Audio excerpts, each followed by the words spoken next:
So next question is this again limited.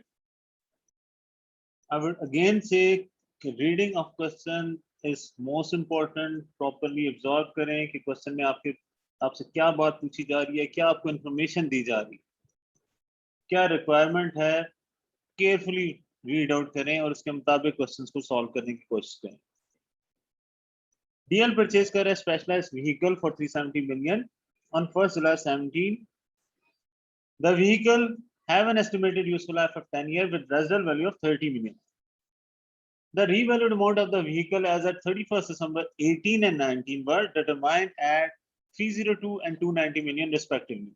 There was no change in the useful life of residual value. So it means कि simple ये revaluation upward downward का case है जिसको accordingly हमने treat करना है.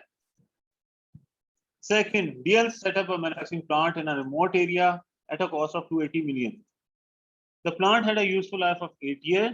The plant was purchased on 1st January 18 and was available for use on 1st April 18. Remember, asset पे depreciation तब से charge की जाती है जब वो asset available for use हो. So इसकी depreciation 1st April से charge की जाएगी. Commercial production start हो रही है आपके पास 1st June से.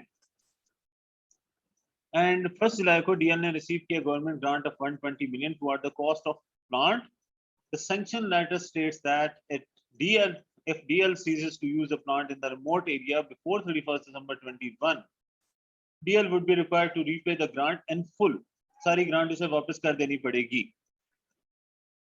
Now remember that कि आपके पास जिस पैटर्न में asset utilize किया जाता है उसी पैटर्न में आप जो गवर्नमेंट ग्रांट आपने रिसीव की है उसे इनकम के तौर पे रिकॉर्ड करते हैं.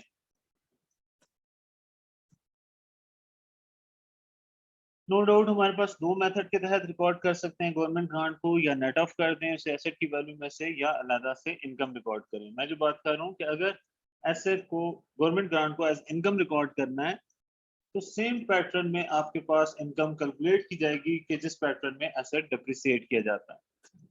अदर इंफॉर्मेशन में अगर हम देखें तो they have mention that government grant is recorded as a deferred income and a part of its transfer to income each year. हर साल उसकी इनकम का कुछ हिस्सा, डेफर्ड इनकम का कुछ हिस्सा जो आप लायबिलिटी कंसिडर करते हैं एट स्टार्ट, उसका कुछ हिस्सा इनकम में ट्रांसफर कर दिया जाता है. तीसरी बात है, a warehouse was given on a rent on 1st January 18. Rent पे दिया आपने कब? 1st January 18 को. Previously the warehouse was in use of year. अब ये जो छोटा सा सेंटेंस है ये आपके क्वेश्चन की ट्रीटमेंट को काफी इफेक्ट करेगा कि आपके पास ये एसेट पहले IAS 16 के तहत ट्रीट किया जाता था. डीएल खुद यूज कर रहा था तो IAS 16 के तहत ट्रीट कर रहा था. 1st January 18 को यूज चेंज हुई. रिमेंबर आपके पास एसेट की यूज जब चेंज होती है उसे हम IAS 16 से IAS 40 में ट्रांसफर करते हैं. तो जिस डेट को चेंजिंग अगर हो रही है उस डेट को एसेट को रीवैल्यू किया जाता है और रिवैल्यूएशन का इफेक्ट ओल्ड स्टैंडर्ड के मुताबिक, जिस स्टैंडर्ड के मुताबिक हम पहले ट्रीटमेंट कर रहे थे उसी स्टैंडर्ड के मुताबिक जो है अप्लाई किया जाता है. यानी आपके पास फर्दर इंफॉर्मेशन कह रहे हैं 1st January 18 को कैरिंग वैल्यू और रिमेनिंग लाइफ आपके पास 80 मिलियन एंड 16 ईयर्स. 80 मिलियन का एसेट की कैरिंग वैल्यू थी. जब हमने 1st January 18 को ट्रांसफर किया इन्वेस्टमेंट प्रॉपर्टी में IAS 40 में तो उसकी रीवैल्यूड अमाउंट आ गई 104. तो ये जो 24 का रिवैल्यूएशन सरप्लस आया है that will be treated in accordance with IAS 16, क्योंकि पहले ये कंपनी उस एसेट को यूज कर रही थी, IAS 16 अप्लाई कर रही थी. तो जब IAS 16 से IAS 40 में ट्रांसफर हो रहा है तो जो भी रिवैल्यूएशन सरप्लस लॉस है वो आपका IAS 16 के मुताबिक ट्रीट किया जाना है.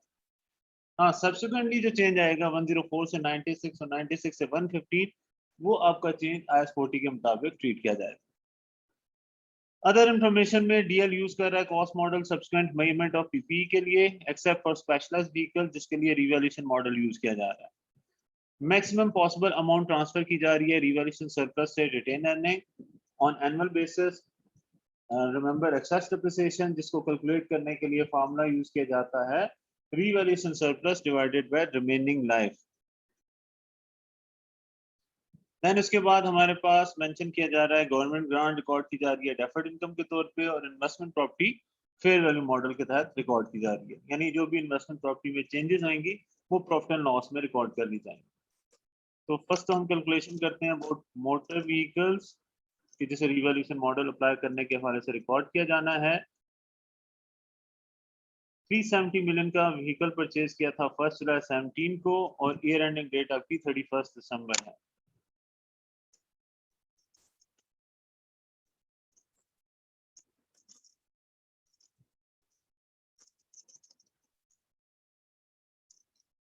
Cost of vehicle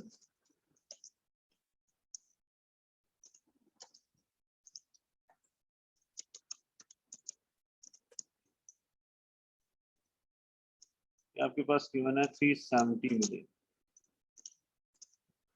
right. इसके बाद हमने उस पे फर्स्ट ईयर की डिप्रिसिएशन कैलकुलेट करनी है। डिप्रिसिएशन फ्रॉम 1 जुलाई 17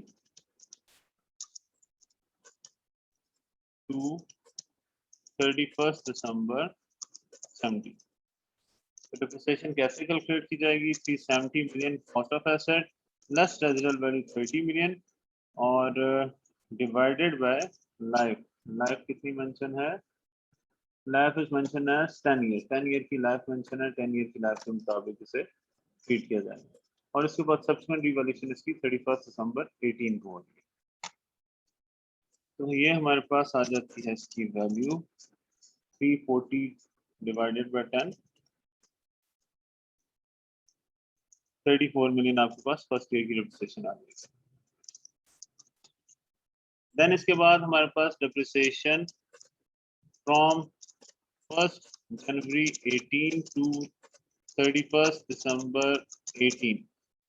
अगेन इस साल आपके पास नहीं, इनफैक्ट बल्कि पिछला साल 6 महीने की डिप्रिसिएशन आनी है। मल्टीप्लाई बाय 6 डिवाइडेड बाय 12 तो ये आ जाएगी 17 डिप्रिसिएशन। इनफैक्ट 6 मंथ्स की डिप्रिसिएशन कैलकुलेट की जाएगी। देन आपके पास 370 माइनस 30 डिवाइडेड बाय 10 तो ये आपके पास डिप्रिसिएशन आ गई 34 मिलियन। अब हम 31 दिसंबर 18 को एसेट को रीवैल्यू कर रहे हैं। बिफोर रिवैल्यूएशन कैरिंग वैल्यू क्या है एसेट की?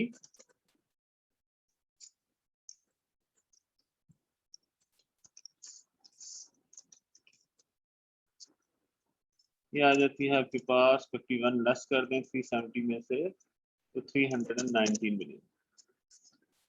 अब फर्स्ट रिवैल्यूएशन हम किस वैल्यू पे कर रहे हैं? फर्स्ट रिवैल्यूएशन हो रही है 302 पे।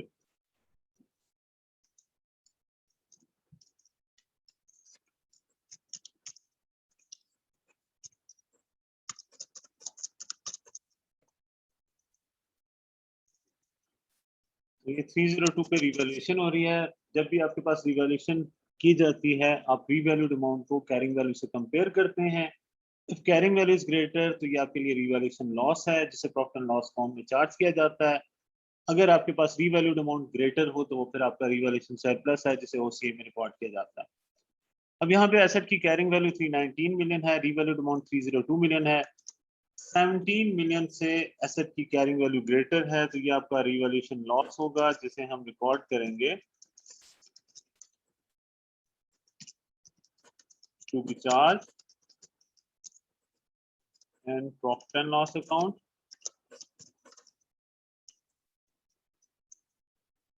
और ये आ जाता है 17 मिलियन, राइट।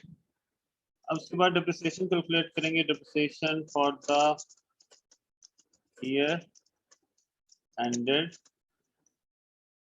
31 दिसंबर 2019।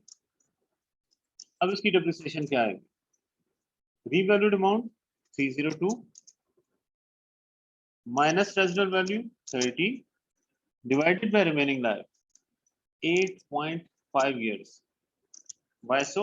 Because आपके पास एसेट 1.5 year यूज हो चुका है, उसकी यूजफुल लाइफ में कोई चेंजिंग नहीं आ रही। इसका मतलब है अब at the date of further depreciation इसकी रिमेनिंग लाइफ 8.5 है। Remember to calculate depreciation after revaluation हमेशा हम रिमेनिंग लाइफ से एसेट को डिवाइड करते हैं, एसेट की रीवैल्यू अमाउंट को डिवाइड करते हैं। तो here we have calculated with the same process. 302 minus 30 divided by 8.5. तो इस साल की डेप्रिसिएशन आ जाती है आपके पास 32 मिलियन। ठीक है, 32 मिलियन की आपकी डेप्रिसिएशन आ गई for the year ended 31 December 19।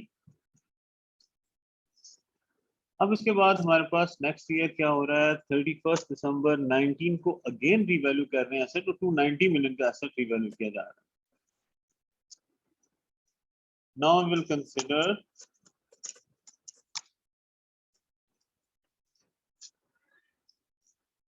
कि हमारे पास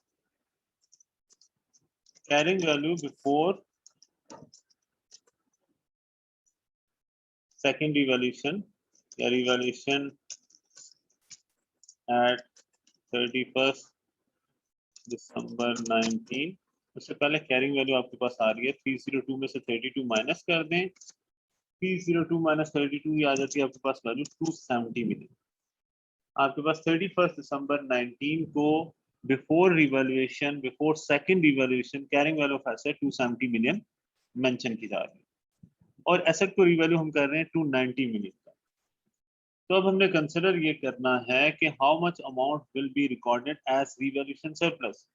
एसेट की वैल्यू में 20 मिलियन का इजाफा हो रहा है, बट रिमेंबर जब भी एक एसेट को प्रीवियसली रीवैल्यू डाउनवर्ड किया हो और हमने amount profit and loss account में चार्ज की हो, तो सब्सिक्वेंट अपवर्ड रिवैल्यूएशन के नतीजे में वो अमाउंट पहले रिड्यूस की जाती है, इनकम के तौर पे रिकॉर्ड की जाती है।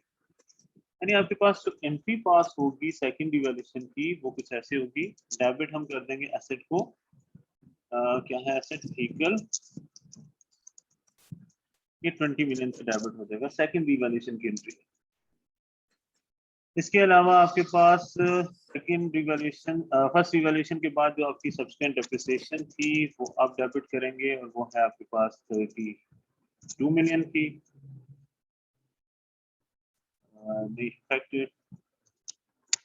हम अगर एसेट की वैल्यू के हवाले से कंसिडर करें ग्रॉस मेथड, उसके मुताबिक व्हीकल की वैल्यू 302 से 290 आ रही है, 12 रुपीज कम हो रही है एसेट से, तो एसेट की वैल्यू में कमी आ रही है व्हीकल में इनफैक्ट 12 मिलियन। अब आपके पास 20 मिलियन के हवाले से डिफरेंस आ रहा है, जैसे हमने रिवैल्यूएशन सरप्लस में ट्रांसफर करना है, बट कितनी अमाउंट ट्रांसफर करनी है वो देखना है। तो प्रॉफिट एंड लॉस अकाउंट को आप क्रेडिट करेंगे और ये क्रेडिट कर रहे हैं आप 15 मिलियन से। लास्ट ईयर रिवैल्यूएशन जब डाउनवर्ड की थी तो अमाउंट जो चार्ज की थी प्रॉफिट एंड लॉस अकाउंट को 17 मिलियन थी, अब जो अमाउंट रिवर्स कर रहे हैं वो 15 मिलियन कर रहे हैं। रीजन फॉर दिस, रीजन इसकी ये है कि आपके पास जो नॉर्मली डेप्रिसिएशन चार्ज की जाती थी एक साल की वो 34 थी। As a result of first revaluation हमारे पास डेप्रिसिएशन एक्सपेंस कम हो गया, 32 हो गया। इंस्टेड ऑफ 34 जब हमने 32 मिलियन की अमाउंट डेप्रिसिएशन के तौर पे चार्ज की, तो 2 मिलियन के अमाउंट से ऑलरेडी हम प्रॉफिट एंड लॉस को क्रेडिट कर चुके हैं। कम डेप्रिसिएशन चार्ज करके हम already profit and loss account को 2 मिलियन से क्रेडिट कर चुके हैं। तो 17 में से 2 मिलियन से क्रेडिट कर दिया गया है, रिमेनिंग 15 मिलियन से यहाँ पे हम क्रेडिट कर रहे हैं एंड बाकी अमाउंट जो आपके पास डिफरेंस आ रहा है वो रिवैल्यूएशन सरप्लस को ट्रांसफर कर दिया जाएगा।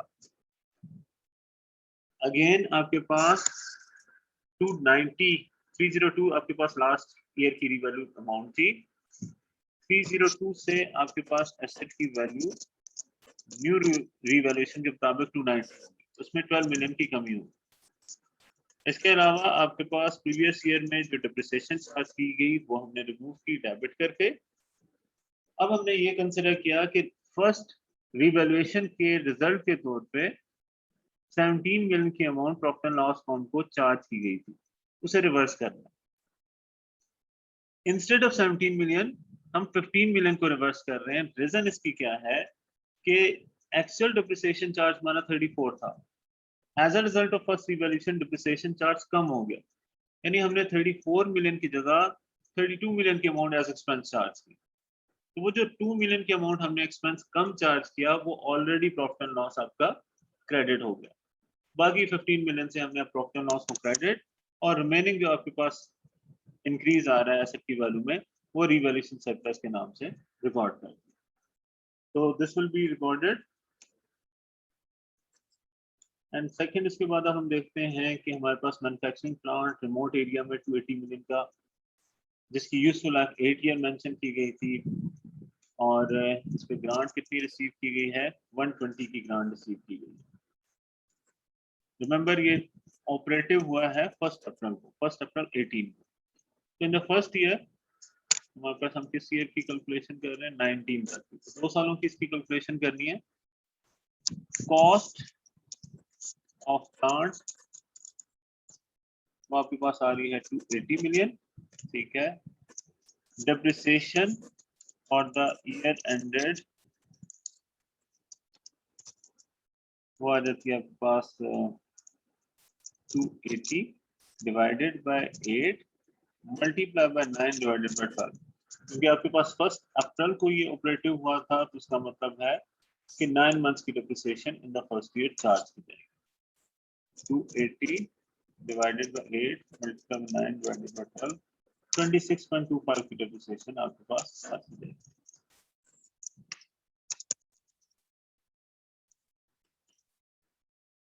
इसके बाद गवर्नमेंट ग्रांट जो हमने रिसीव की, वो रिसीव की है हमने 120 मिलियन की, और इसका भी एग्जैक्टली जो पोर्शन इनकम के तौर पे क्रेडिट किया जाएगा, government grant credit as income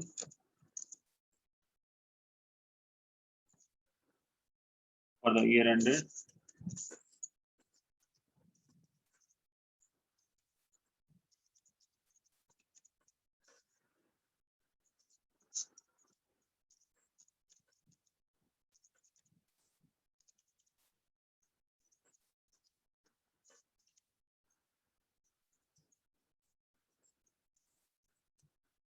ये अमाउंट भी आपके पास इस तरह आ जाएगी 120 divided by 8 multiplied by 9 divided by 12 in the same pattern. जिस पैटर्न में एसेट यूज किया जाता है, इनकम भी सेम उसी पैटर्न में क्रेडिट की जाती है। अगर एसेट आपके पास रिड्यूसिंग बैलेंस मेथड के तहत डिप्रिसिएट होगा, तो इनकम भी आपकी रिड्यूसिंग बैलेंस मेथड के मुताबिक ही इनकम में क्रेडिट की जाएगी, government grant as income. 120 divided by 8 multiply by 9 divided by 12, 120 divided by 8 multiplied by 9 divided by 12, this is 11.25। तो फर्स्ट ईयर जो आपकी इनकम रिकॉर्ड होगी वो 11.25। इस तरह सेकंड ईयर में डेप्रिसिएशन ऑफ प्लांट 31 दिसंबर 2019, अब पूरे साल की डेप्रिसिएशन आएगी 280 divided by 8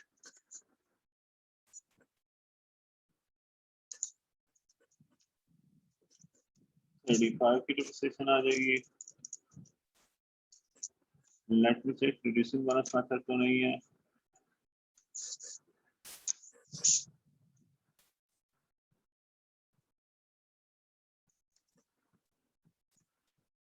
plant had a useful life, plant was prepared and was commercial production ceases mention नहीं है, अब स्टेट एंड मेथड के हवाले से ही इसको डिप्रिसिएट करेंगे। और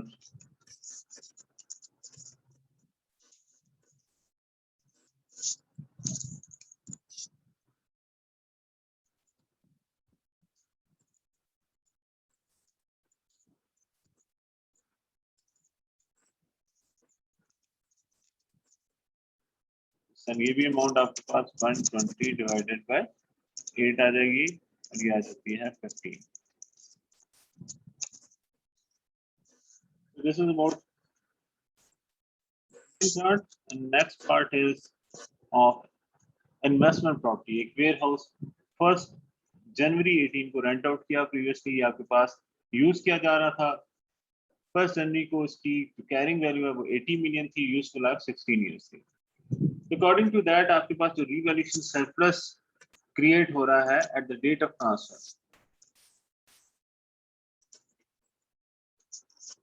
at 1st January 18 when asset is transferred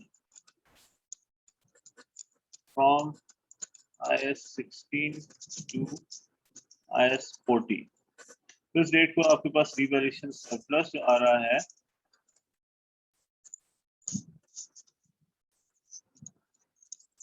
कितना आ रहा है, रिवैल्यूएशन सरप्लस आ रहा है आपके पास 104 माइनस 80 इस डेट की कैरिंग वैल्यू थी, हमने उसे रिवैल्यू किया 104 का, तो ये 24 मिलियन का आपके पास रिवैल्यूएशन सरप्लस आ रहा है। ठीक है, अब कंपनी की पॉलिसी उन्होंने मेंशन किया कि मैक्सिमम पॉसिबल अमाउंट जो है रिवैल्यूएशन सरप्लस की वो ट्रांसफर की जाएगी retain earning. Maximum possible amount आपके पास रिवैल्यूएशन सरप्लस की ट्रांसफर की जाएगी। दिस इज मेंशन हियर, डीएल transfer the maximum amount from revaluation surplus to retain earning on annual basis.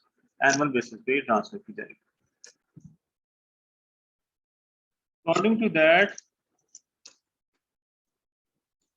आपके पास जो रिवैल्यूएशन सरप्लस 24 मिलियन का आया, इसका हर साल पार्ट जो है कुछ ट्रांसफर कर दिया जाएगा रिटेन अर्निंग को, यानी रिवैल्यूएशन सरप्लस उतनी अमाउंट से रिड्यूस होती जाएगी। Revaluation surplus transfer to retain earning in 2018 31 दिसंबर को कितना पार्ट ट्रांसफर किया जाएगा, 24 मिलियन का रिवैल्यूएशन सरप्लस है डिवाइडेड बाय यूजफुल लाइफ 16, तो ये आपके पास अमाउंट आ जाती है 1.5 मिलियन। तो 1.5 मिलियन का रिवैल्यूएशन सरप्लस ट्रांसफर हो जाएगा रिटेन अर्निंग में into 31 December 2018। What does it means कि revaluation surplus at 31 December 18 will be 24 minus 1.5 is equal to 22.5। इसी तरह क्योंकि हमें 31 दिसंबर 19 तक करना है, रिवैल्यूएशन सरप्लस ट्रांसफर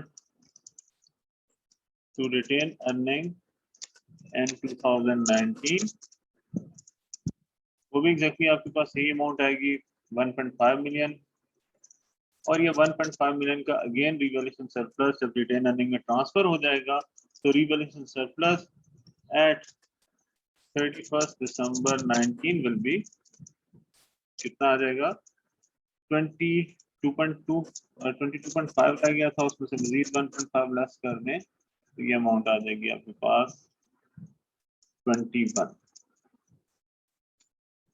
सेकंड, इसके बाद जो आपके पास 104 से सब्सिक्वेंट इसमें जो चेंज आ रही है 96 की 8 मिलियन की कमी हो रही है, क्योंकि हम इन्वेस्टमेंट प्रॉपर्टी को फेयर वैल्यू मॉडल के तहत रिकॉर्ड कर रहे हैं, तो ये चेंज आपके पास प्रॉफिट एंड लॉस अकाउंट में रिकॉर्ड किया जाएगा। सेम इसी तरह 96 and year ended 31 December 19 asset की वैल्यू 96 से बढ़कर 115 हो रही है, यानी उसमें 19 मिलियन का इजाफा हो रहा है, ये भी प्रॉफिट एंड लॉस अकाउंट को क्रेडिट कर दिया जाएगा।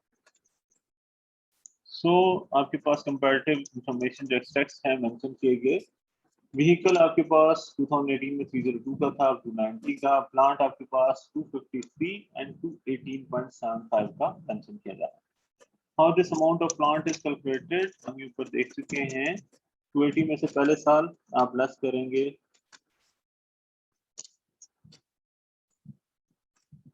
280 माइनस 26.25, ये पहले साल के एंड पे आपके पास प्लांट की वैल्यू आ जाएगी, माइनस अगेन इसमें से 35 करेंगे, ये पहले दूसरे साल के एंड में प्लांट की वैल्यू, जबकि गवर्नमेंट ग्रांट आपकी 120 की थी, माइनस 11.25, ये अमाउंट फर्स्ट ईयर के एंड में लायबिलिटी रिकॉर्ड होगी, माइनस 15, इस दूसरी अमाउंट आप सेकेंड ईयर के एंड में लायबिलिटी के तौर पर रिकॉर्ड होगी।